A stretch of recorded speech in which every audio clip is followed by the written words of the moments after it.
We actually don't have internet in Africa, so I'm going to tell you a secret on how we get internet. No, we don't have air conditioners in Africa. I was featured in the Nigerian Guardian newspaper. Look at me. Charity is TikTok's 2022 Top Creator winner. This is the first time I've been featured locally, so it's very exciting for me. I've been featured on other news sources, like even Al Jazeera and BuzzFeed, but this means a lot to me because this is the first time I'm featured in my own local stuff. TikTok made it in such a way that someone in China can watch my video, even though I'm making it in Nigeria. But TikTok expands you.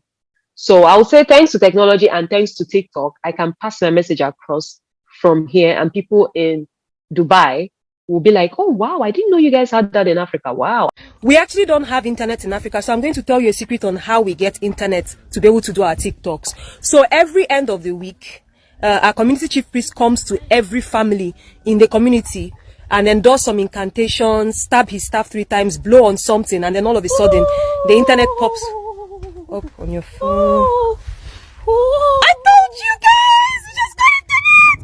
Charity uses sarcasm to educate people about Africa. Because my plan wasn't to come online and do this. I had other things I was randomly doing on TikTok, and this stumbled on my lap. So I feel like now I've been given the responsibility to educate the world about Africa. It's like a big deal. I know it's not a small thing to do, but I'm going to keep doing it as much as my body can carry me and my mind can carry me. The most important thing is that people understand that Africa is a lot better than what they think it is. And we are amazing people. We have an amazing culture. And if they could just visit, they will see the truth. Africans are poor. They don't have access to any technology. They are uncivilized. They live in a jungle. Nye, nye, nye. Habibi, come to Lagos. Or better still, Kuja, Kenya. I posted my first video, trying to dispel the stereotypes. And people liked it. So I kept going.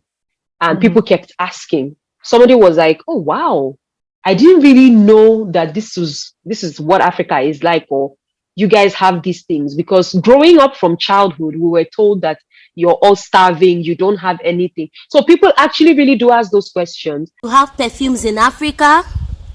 No, we don't have perfumes in Africa, but anytime we want to smell good, we just go to the farm and grab a couple of chickens, then get them to fart under our armpits. The bigger the chicken, the longer the scent. And that's how we survive without perfumes in Africa. What's the most impactful video you think you have made? And the funny thing is, these videos, the ones that have the most views, are not even the one I feel like are the main ones. Like, I have made so many. I think every video has actually really been impactful for me because every video has actually gone, if not viral, but at least reached a huge amount of people. And like I say, once anybody watches my video and comments and says, oh my God, I didn't know this, to me, it's a win because I've changed one person's mind from one video. So I believe I'm changing 1 or 2 people's mind per video. And for me, that's a win because from that person, there will be a chain reaction. He will tell his friend and his friend will tell his friend, and that's how they'll find out. I think my favorite video of all time on my page is when they asked if we had air conditioners in Africa. We don't have air conditioners in Africa, but whenever the weather gets really hot and we begin to sweat profusely, the community chief priest gathers all the elephants in the community at the village square and then gives them a treat and gets them to flap their ears. Once they begin to flap their ears, a cool breeze is circulated throughout the community. The faster they flap their ears, the cooler the breeze. So that one was so viral. Like I think I even got like all these top celebrities commenting on that video. They loved that video so much. And that's how we survive without air conditioners in Africa. Yeah. For the love of Africa, people shouldn't always believe whatever they just see on TV about us. They need to talk to an African living in Africa to know exactly what's going on. Most of the times, I heard Trevor Noah say one time that on American TV stations, for example, they don't show them anything else about Africa except hungry kids. He was shocked. He was like, wait, is this the Africa I came from? It doesn't look like the Africa I came from. And that's because our culture, our traditions, our movies, our lifestyle isn't pushed as much as we consume theirs. We have American culture on our TV every day. we have their lifestyle, we're watching hip-hop, whatever. We're watching their stuff, their news, their information, but nobody is watching ours. And speaking of Trevor Noah. Trevor Noah, notice me. Of course. Like, I've been looking forward to, Trevor Noah followed me on Instagram, by the way, but I've been looking forward to that one. Oh my God, Charity, I'm in Nigeria. Can we, like, I'll be so excited.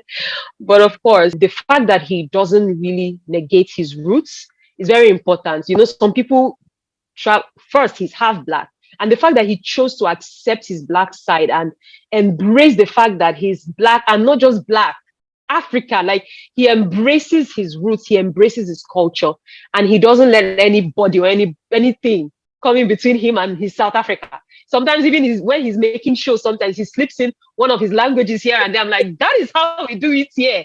Because as an African, sometimes you will say things and you want to pass a message very well. You don't want people to understand it, but they won't get it. You speak your language in between. Yeah. That is how we do it here. So I love the fact that he embraces his roots and he never forgets his roots. I mean, everybody should be like that. You should get to embrace your roots. No matter how people tell you that your roots seem savage and all that, who cares? Be you and be real. And that's what I love about Trevor. So we just stand in front of the giraffe and film our content, and then when we're done, we flick its ears and the content is automatically posted to the internet. And you see the antennas on the giraffe? It's the Wi-Fi. So when an African in Africa is telling you that we actually have water, don't argue with them. Like, I live here all my life. Have I not been drinking water? They believe that we go drink from a river. I'm like, no, I've never gone to that puddle to fetch dirty water to drink. So things have changed. This is not the 1950s or 1900s. Yeah. So I just want people to know that Africa has grown. Africa is amazing. And yeah, we have rich people. And then we also have poor people, just like everyone.